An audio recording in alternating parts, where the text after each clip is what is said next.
શ્રી સરસ્વતી શિશુ વિદ્યાલય કુકરવાડા ધોરણ 5 વિષય ગણિત રાષ્ટ્રીય ફળ કેરી ભાગ 9 કેરી ઉત્પાદકોની મહિલા આમ્ર બેંક।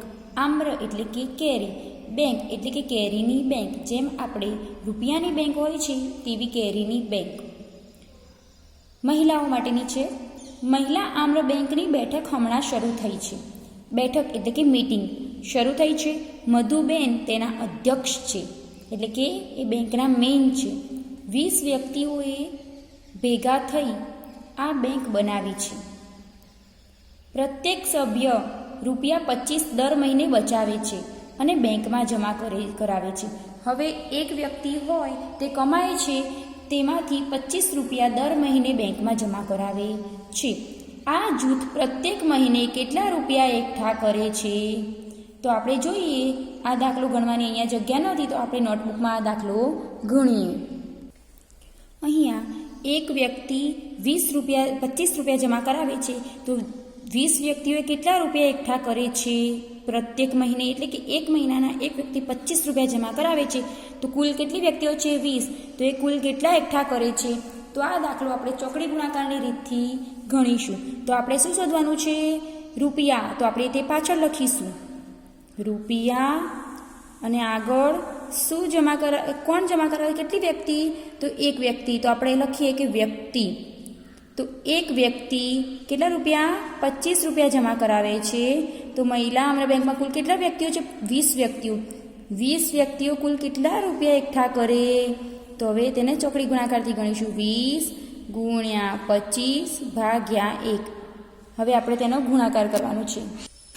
મૌખિક કરવો હોય તો 25 દુ 50 અને પાછળ એક 0 એડ કરી શકાય, અને જો આપણે ગણતરી કરવી હોય તો અહીંયા રફ કામ કરવાનું। 25 ગુણ્યા 20,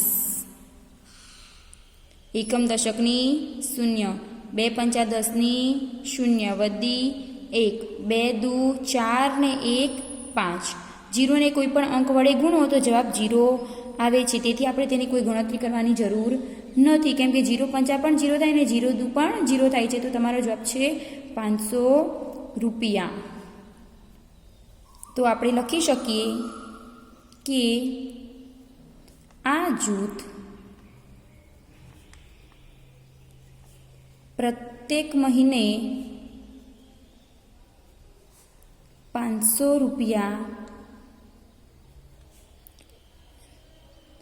એકઠા કરે છે। આ જવાબ મળી ગયો। હવે બીજો દાખલો જોઈએ। 10 વર્ષમાં કેટલા રૂપિયા એકઠા થશે? આપણને ખબર છે કે એક મહિનો હોય તો એક વર્ષના 12 મહિના હોય, તો 10 વર્ષના કેટલા મહિના તે આપણે જોઈ લઈશું, કેમ કે એક મહિનાના આપણને ₹500 એકઠા કરેલા છે એવું જ ખબર પડી। તો 10 વર્ષમાં કેટલા છે તે આપણે નોટબુકમાં ગણીએ। આમાં સૌથી પહેલાં આપણે કુલ એક વર્ષના કેટલા મહિના છે તે જોઈ લઈશું। તો એક વર્ષ તો 12 મહિના, તો 10 વર્ષના કેટલા મહિના થાય? આપણે તે ચોકડી ગુણાકાર પણ કરી શકીએ છીએ। 12 ગુણ્યા 10 ભાગ્યા 1, તો 12 દાન 120 મહિના થયા। તો આપણને ખબર પડી કે 10 વર્ષના કેટલા મહિના થયા? 12 મહિના થયા। 10 વર્ષના 12 મહિના એટલે બરાબર કરીને સામે 12 ને 120 મહિના થયા। હવે 120 મહિના થયા તો આપણને અગાઉના દાખલામાં ખબર છે કે એક મહિનાના ₹500 જૂથ એકઠા કરે છે, તો 120 મહિનાના કેટલા રૂપિયા એકઠા કરે છે? તો તે આપણે ગણીએ કે અહીંયા મહિના અને રૂપિયા। એક મહિનાના ₹500 એકઠા કરે છે, તો 120 મહિનાના કેટલા રૂપિયા એકઠા કરે છે? તો હવે તે ચોકડી ગુણાકાર કરીશું। 120 ગુણ્યા 500 ભાગ્યા 1। જો તમને 12નો ઘડિયો આવડતો હોય તો પણ તમે સીધો ગુણાકાર કરી શકો છો। 12 પંચા 60, અને કેટલા 0 એડ કરવાના છે આપણે? 1, 2 અને 3। 60માં આપણે 3 0 એડ કરીએ તો થઈ જાય 60। 12 પંચા 60 થાય છે એટલે તો 60 કરે છે। હવે 1, 2 ને 3 0 એડ કરવાના છે, તો ₹60,000 થાય। અને આપણે ગુણાકાર કરીને કરવું હોય તો પણ આપણે કરી શકીએ છીએ કે 500 ગુણ્યા 120. તમે રફ કામ ગુણાકાર કરીને પણ કરી શકો છો, જો ના ફાવતું હોય તો મૌખિક. એકમ દશકની શૂન્ય કરીશું, કેમ કે અહીંયા 3 અંકો છે એટલે 2 શૂન્ય કરીશું, અને નીચે 2 અંક છે એટલે આપણે 1 શૂન્ય કરીશું.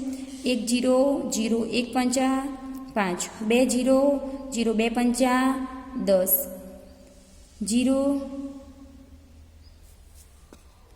અહીંયા ફરીથી એકમ દશકની 2 શૂન્ય અને અહીંયા નીચે 1 શૂન્ય. હવે અહીંયાથી આપણે ગણતરી કરવાની છે. 1 0 0 1 0 0 1 5 5. હવે અહીંયા 1 શૂન્ય તો આપણે કરેલી હતી. 0 0 2 0 0 2 0 અને 2 5 10. હવે આપણે શૂન્યને તો કોઈ સંખ્યા સાથે ગુણાકાર કરવાથી શૂન્ય આવે એટલે આપણે ગણતરી કરવાની હોતી નથી. આપણે જવાબ ગણી લીધો કે 60,000 આવી ગયા. તો આપણે લખી શકીએ કે 10 વર્ષમાં 60,000 રૂપિયા એકઠા થશે.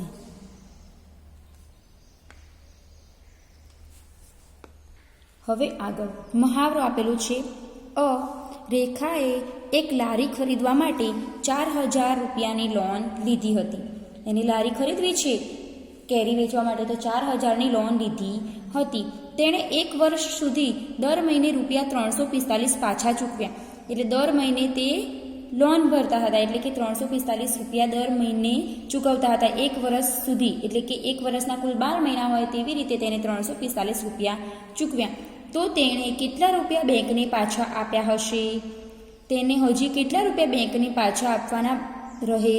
ચલો, આ દાખલો અહીંયા ગણવાની જગ્યા નથી, તો આપણે નોટબુકમાં ગણતરી કરીશું. અહીંયા પુસ્તકમાં આપેલી રકમ લખેલી છે. હવે રેખાબેને 1 મહિનાના 345 આપ્યા, તો 1 વર્ષ સુધી કેટલા રૂપિયા આપ્યા હશે? તો 1 વર્ષના કુલ 12 મહિના છે, આપણે અગાઉ શીખી ગયા. તો આપણે અહીંયા લખીશું મહિના અને રૂપિયા. તો આપણને ખબર છે કે તેમને 1 મહિનાના 345 રૂપિયા બેંકમાં ચૂકવ્યા. તો 12 મહિના એટલે કે 1 વર્ષના કુલ કેટલા ચૂકવ્યા હશે? તો હવે તેનો આપણે ચોકડી ગુણાકાર કરીશું. 12 ગુણ્યા 345 ભાગ્યા 1. હવે આપણે તેની ચોકડી ગુણાકાર કર્યો, તેનું રફકામ આપણે અહીંયા સાઈડમાં કરીશું કે 345 ગુણ્યા 12. એકમ દશકની શૂન્ય.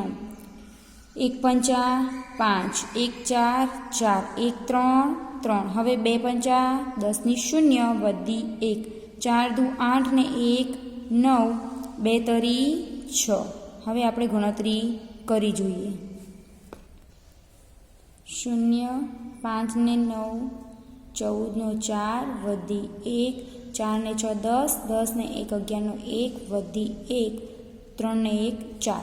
તો 4,140 રૂપિયા કુલ જમા કરાવ્યા હશે. હવે આપણે અગાઉ જોઈએ કે તેમને બેંકને કેટલા રૂપિયા પાછા આપ્યા હશે. તો તેમને બેંકને 4,140 રૂપિયા પાછા આપ્યા હશે. તેને હજી કેટલા રૂપિયા બેંકને જ પાછા આપવાના રહે? હજી કેટલા રૂપિયા બેંકને પાછા આપવાના રહે? એટલે 4,000ની લોન લીધી હતી અને તેમને ભૂલથી વધારે ચૂકવાઈ ગયા છે 4,140. તો બીજા રૂપિયા જે ઉપરના છે 140 તે બેંકમાં જમા થયા હશે. બેંકે તો તેમના 4,000 રૂપિયા જ લયા હશે. હજી તેમને કેટલા રૂપિયા બેંકને પાછા આપવાના રહે છે? તો તેમને હવે કોઈ રૂપિયા બેંકને ચૂકવવાના રહેતા નથી. તો આપણે જવાબ લખીએ કે રેખાએ બેંકમાં રૂપિયા 4,140 પાછા ચૂકવ્યા.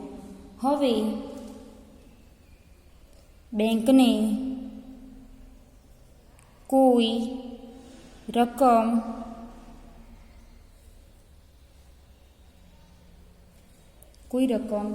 પાછી આપવાની રહેતી નથી.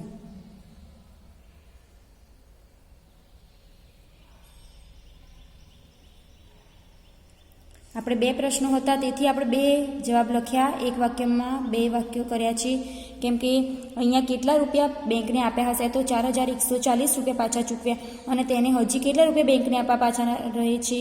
તો હવે બેંકને કોઈ રકમ પાછી આપવાની રહેતી નથી. અહીંયા દાખલો પૂર્ણ. હવે 2 નંબરનો દાખલો.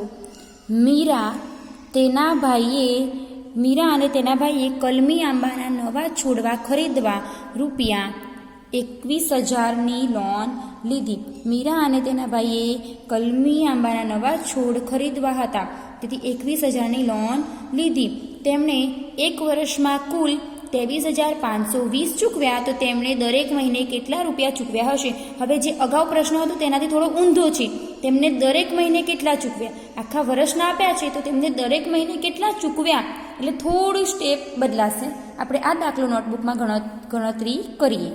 પુસ્તકમાં આપેલો દાખલો અહીં લખ્યો છે, તેને આપણે ગણતરી કરીએ કે તેમણે 12 મહિના એટલે કે એક વર્ષમાં 23,520 પાછા ચૂકવ્યા, તો તેમણે દરેક મહિને કેટલા ચૂકવ્યા હશે? તો આપણે શું શોધવાનું છે? દરેક મહિને એટલે કે એક મહિને કેટલા ચૂકવ્યા હશે, તો આપણે રૂપિયા શોધવાના છે. તો આપણે પાછળ લખીશું રૂપિયા, આગળ લખીશું મહિના.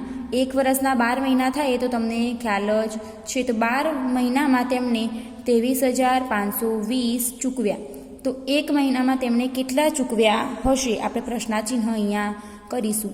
હવે ચોકડી ગુણાકાર 1 ગુણ્યા 23,500 ભાગ્યા 12. હવે આપણે તેને ભાગાકાર કરવાનું છે. 23,500 ગુણ્યા 1 હોય તો એના એ જવાબ આવે છે. 12 વડે ભાગવાનું છે, તે હવે આપણે સાઈડમાં કરીશું. ભાગાકાર ગુણાકાર આપણને 1 થી 20ના ઘડિયા પાકા હોય તો જ આવડે છે, તેથી 1 થી 20ના ઘડિયા આપણે પાકા કરવા ખૂબ જરૂરી છે. 12 એકાના ઘડિયામાં 23થી નાની સંખ્યા આવે છે, તો 12 એકા 12 અને 12 દુ 24 થાય છે, તો 12 એકા 12 કરીશું આપણે અહીંયા. 12 એકા 12. હવે 23 એટલે કે 23માંથી 12 એટલે કે 3માંથી 2 જાય તો 1, 2માંથી 1 જાય તો 1, ઉપરથી ઉતાર્યો 5. 12 એકાના ઘડિયામાં 115થી નાની સંખ્યા 12 9 108 અને 12 દાન 120, તો 12 9 આપણે 108 કરીશું. હવે 5માંથી 8 ના જાય તો આપણે 10 લઈશું, 15 કરીશું, બાજુમાં એક અંક ઓછો કરીશું. 1માંથી 1 અંક ઓછો થાય તો 0 થાય. 15માંથી 8 જાય તો કેટલા રહે છે? 7. એ 0માંથી 0 જાય તો 0, 1માંથી 1 જાય તો પણ 0, ઉપરથી ઉતાર્યો 0. હવે 12 એકાના ઘડિયામાં 70થી નાની સંખ્યા 12 5 60 ને 12 6 72 થાય છે. તો આપણે જોઈએ, અહીંયા 2 હતા અને અહીંયા પણ 2 હતા, એટલે અહીંયા પણ 2 આવશે. તો 12 6 72 થાય છે, તો આપણે 12 6 72 કરીશું. તો 2માંથી 2 જાય તો 0, 7માંથી 7 જાય તો 0, ઉપરથી ઉતાર્યો 0 અને બાજુમાં 0 હોય ને ઉપરથી 0 ઉતારીએ તો તે 0 આપણે ઉપર જાય, તો જવાબ આવ્યો 1960 રૂપિયા તેમને દર મહિને ચૂકવ્યા હશે. તો આપણે તેનું બોક્સ બનાવી દઈશું, જેથી સરળતાથી ખ્યાલ આવે કે આપણો જવાબ કયો છે. તો અહીંયા લખીશું કે તેમણે દર મહિને રૂપિયા 1960 ચૂકવ્યા હશે. અહીંયા દાખલો પૂર્ણ. અગાઉ મહિલાઓ કેરીના વેપાર સાથે જોડાયેલી ન હતી. પહેલાં કેરીના વેપાર સાથે મહિલાઓ જોડાયેલી ન હતી, પરંતુ હવે મધુબહેન તેના અધ્યક્ષતા અને અન્ય મહિલાઓ પણ કેરીનો વેપાર કરે છે. આપણે ચિત્રમાં જોઈએ છીએ કે મહિલાઓ મોટાભાગે દેખાય છે. અત્યારે વસ્તુઓ બદલાઈ રહી છે અને તેમની બેંક પણ તેમને મદદ કરે છે. આ મહિલાઓ સ્વાવલંબી બની કુટુંબના આર્થિક વિકાસમાં ભાગીદાર બની શકે તે માટે રોજગારલક્ષી, વ્યાપારલક્ષી અને ગૃહ ઉદ્યોગલક્ષી તાલીમો પણ પૂરી પાડવામાં આવે છે. સ્વાવલંબી એટલે કે પોતાનું ભરણ પોષણ કરનાર બની ગઈ છે અત્યારે મહિલાઓ, અને કુટુંબના વિકાસમાં પણ તે ભાગીદાર બને છે. કુટુંબનો આર્થિક રીતે બોજો વધારે ના પડે તે માટે મહિલાઓ ભાગીદાર બને છે. એના માટે મહિલાઓને તાલીમો પણ પૂરી પાડવામાં આવે છે. હવે આજના વિડીયો પૂરતું આટલું જ. નેક્સ્ટ વિડીયોમાં આગળ જોઈશું.